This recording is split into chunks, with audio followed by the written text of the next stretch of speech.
Hey, what's up, YouTube? Today I'm going to react to CasualGeographic when stupidity goes viral with a wholesome twist. Okay, let's get into this fucking reaction, man. CasualGeographic with another, video. But, yeah, this clip right here was stupid, man. I tried to tell you about orangutans.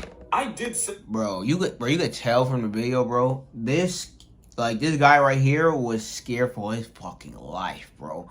When the orangutan grabbed onto his shirt, bro, that nigga was, he was scared out his fucking ass. He's like, help me, help. I tried to tell you about orangutans. Bro, I've been doing the same shit, I'm not gonna lie. Something like this ever flips a switch, it's gonna be a bad time for everyone. But it took this ginger gorilla getting his leg back on camera for y'all to believe me. Nah, but like, all jokes aside, orangutans aren't aggressive, like, at all. Like, thank God whoever designed them for that, because it would be terrifying. But orangutans almost never choose violence, not even with each other. The only time you'll see an orangutan get active is if a male runs into another adult male, and even then it's a bunch of bluffing and displaying, just being loud to prove a point. Hands rarely get thrown. In fact, there are no recorded cases of a wild orangutan killing a human. They're just plus-size pacifists. So one of two things happened here. One, that's an orangutan trying to play. Or two, and I'm willing to bet money this is what actually happened. The man was provoking the orangutan like an idiot and getting in his face, but the person behind the camera didn't hit record until the orangutan decided he had enough. And in situations like this, I'm always going to look at the guy outside the case before I look at the animal in it. And also, just personally, I don't love any article of clothing that much. I would have just negotiated my shirt, but that's just me. So update to the whole orangutan debacle. Turns out I was right. Turns out this man, well, 19-year-old, hopped the enclosure fence and started taunting the big ape, literally for clout. Bro, I don't get, this always happens, bro. Niggas always taunting animals and shit. It's like, bro, how dumb are you to taunt a wildlife animal, bro? It's like, bro, they do not like that shit. Like, bro, niggas have seen this shit multiple times. Motherfuckers taunt these wild animals, like, motherfuckers would fucking taunt a fucking gorilla or fucking rhino or some shit. And it's like, then they get pissed and try to come after you, bro. And then they all scared out their ass. It's like, bro, you are taunting the animal. Like, bro, they are smart, bro. Like, they are smart. 19-year-old hopped the enclosure fence and started taunting the big ape, literally. Like, they don't like that shit, and they keep doing it. The orangutan said, yeah, I can show you the way. Almost cost him an arm and a leg, but mans did numbers on Twitter. Not to mention the orangutan was on recruit difficulty, because I watched that whole video, and I counted at least 3 times where he could have gotten his shit folded. Yeah, jokes aside, this pissed me off for a lot of reasons. First of all, if that orangutan would have killed him, not even, if he would have broken his arm, what do you think the headlines would have been? Probably something like, vicious orangutan goes crazy and brutally mauls man. When it really should be, wannabe influencer gets exactly what he asked for as wild animal goes wild animal. Not to mention, if it got to that point, the zoo 100% would have taken out the orang to save the guy. Yeah, even though orangutans are endangered and dumbasses on the internet are kind of overpopulating.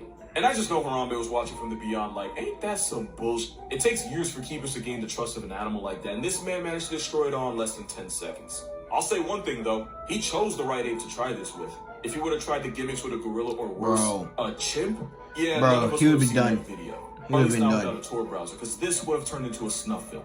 Now, what if I told you someone managed to do something even stupider than this? Warning, this will piss you off. Meet this woman whose name I'm not going to say because I don't want to get sued. And she didn't just get too close to an enclosure. Now, she decided to walk up in it like she paid rent.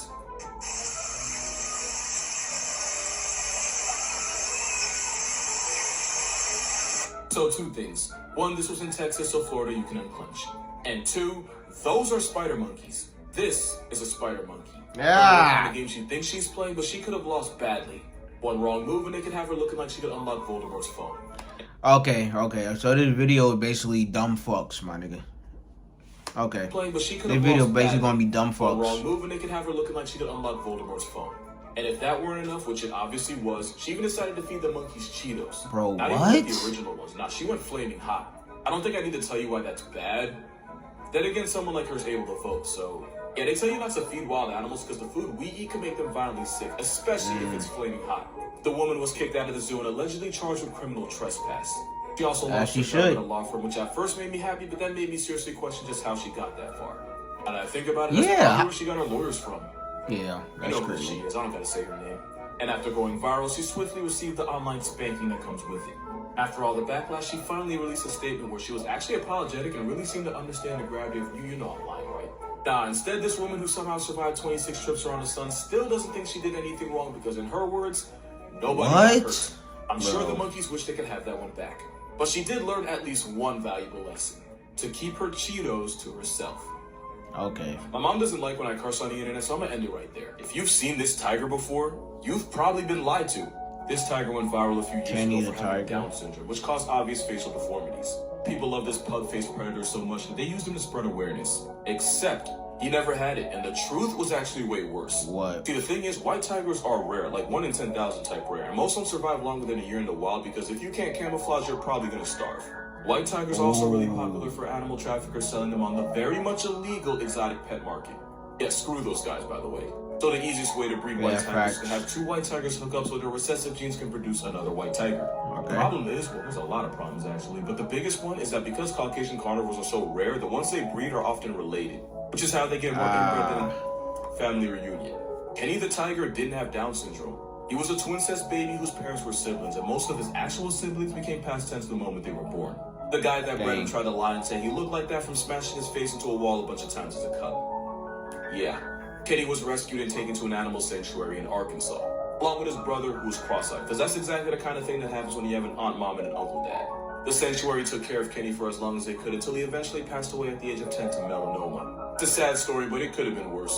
R.I.P. Kenny, you deserved way better than you got. Yeah, R.I.P. Kenny, man. Oh yeah, I saw this on TikTok. A lot of people sent me this, so I just wanted to point out 2 things. So I'm gonna play it back, try and see if you can notice what it is. And then bring it back to me. It's a dance floor. A Black Panther? So that slow blink is actually the universal sign that a cat is relaxed and at ease. We've seen this with bigger cats like lions and tigers, but even pet cats will use this as a gesture of trust. To the point where a lot of animal shelters will decide whether a cat's safe to handle based on whether it slow blinks or not. And it works both ways. You can pretty much slow blink at your pet cat, and it's like their version of a smile. And the second thing is, right at the end, the jaguar rolled over on her back. The underbelly is the most vulnerable part of a cat, so them exposing it like that is the ultimate sign of trust. It doesn't always mean they want you to touch them. It's more... Same thing for dogs, by the way, as no one knew.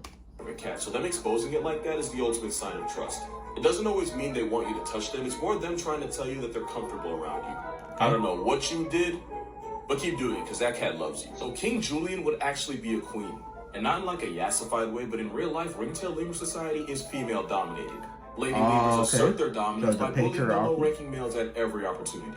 And they usually do this by chasing them around, grabbing them. Wait, no, not patriarchy. But their favorite way to flex on the males is by straight up snatching any food out of their hands. Or in this case, a stick. And they don't even have to be hungry. Sometimes they'll go out of their way to do it just for the feminism of it all. Also, lemurs smell so bad that they managed to weaponize it. As in, they'll rub their scent glands all over their tails as a way to build their ammo, and then pretty much just throw their body odor around.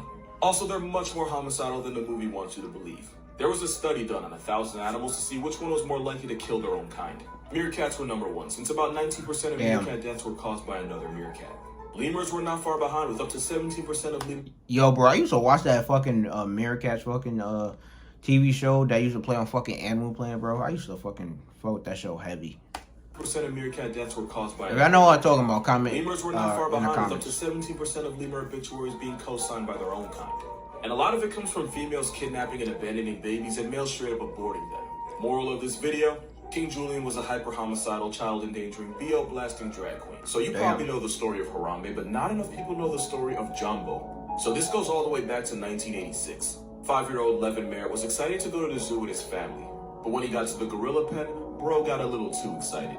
While leaning over to get a better look, he lost his balance and fell 20 feet straight down, breaking his arm, fracturing his skull, and knocking himself out cold. When Levin regained consciousness, he awoke to John. Oh, I remember this video. 400-pound silverback. Oh, the gorilla was rubbing his back and shit.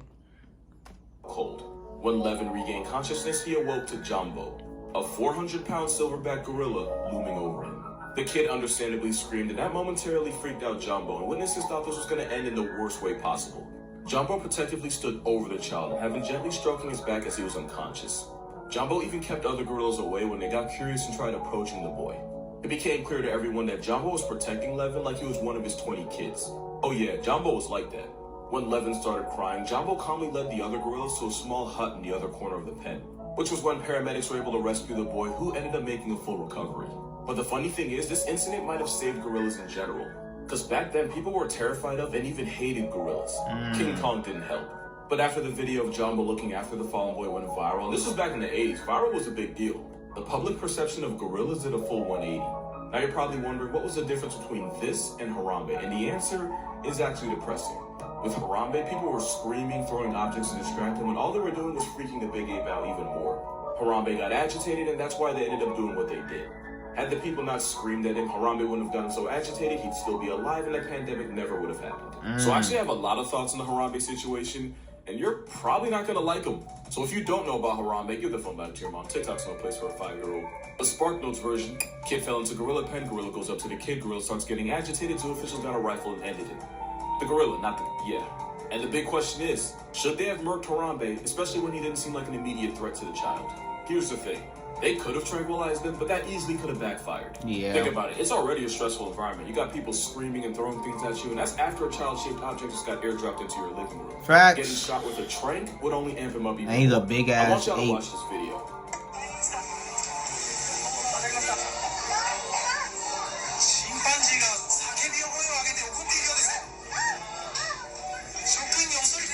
Animals don't understand what a tranquilizer is. As far as they're concerned, you just tried them. And in the 5 minutes it would have taken to work, Harambe could have raised absolute hell. Yeah. And if a 400-pound Harambe seriously injured or even deleted the kid, that zoo is done for. Because technically the kid shouldn't have been able to get to the gorilla enclosure in the first place. It's stupid, but it's like a balcony. You shouldn't have to tell a fully functional human being not to jump off a balcony. But if one does, and there are no rails, the owner of that building is still getting slapped with a violation. So if a 3-year-old managed to get into the gorilla pen and then got deleted while there are armed zoo officials present, that zoo is finished. The zoo would get sued to oblivion and all the animals would get relocated and have to find a new place. Damn. And as an animal with a human body count, Harambe would almost certainly get turned into a hashtag anyway. It sounds like I'm taking the zoo side here. I'm not. In a situation that messed up, there is no right answer. Someone was gonna lose. Just sucks that the someone had to be the animal whose only crime was literally just being an animal. But yeah, glad I didn't pull the trigger. You're absolutely right, and I was saving this story for last on purpose. This is Binti Jua. She's a western lowland gorilla, which actually happens to be critically endangered. Also, she's the niece of this gorilla, Coco. Didn't know that before. This story goes all the way back to 1996 at the Brookfield Zoo just outside Chicago. Okay. A small child was excited to see the gorillas, and as a result, fell into the enclosure 25 feet straight down. Jesus How so many Christ. fetuses end up in gorilla pens is beyond me. The 3-year-old broke his hand, was knocked out, and was bleeding heavily out the side of his face. And while all the other gorillas seemed confused and unsure of what to do, Binti went right up to the fallen boy. To everyone's shock, Binti, who was already a mother at this point, cradled the injured boy in her arms and even seemed like she was looking around for someone to help.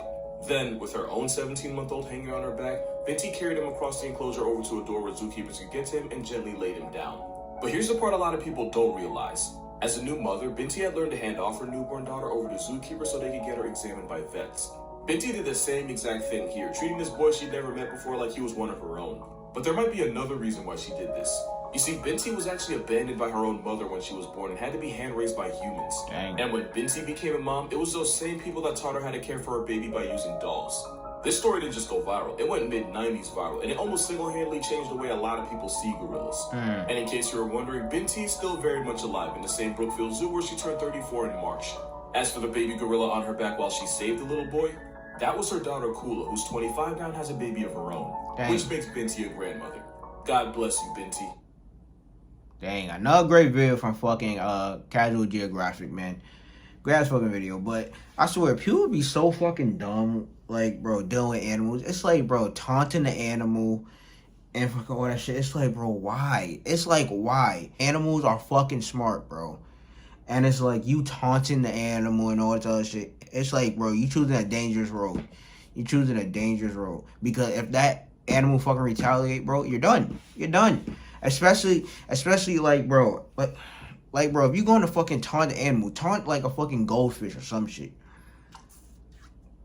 Like, bro, don't fucking taunt a fucking, like 300, 400 pound fucking gorilla, my nigga, or fucking tiger or lion or some shit. It's like, nigga, like, bro, do not, like, taunt animals that can literally kill you with fucking one swipe of their paw or fucking, claw or whatever, bro. It's like, man, people be so fucking dumb. But hey, man, another great video from fucking CasualGeographic. But you know, like, comment, subscribe. If you have anything else to interact to, you know, down below in the comments. But check out the next one.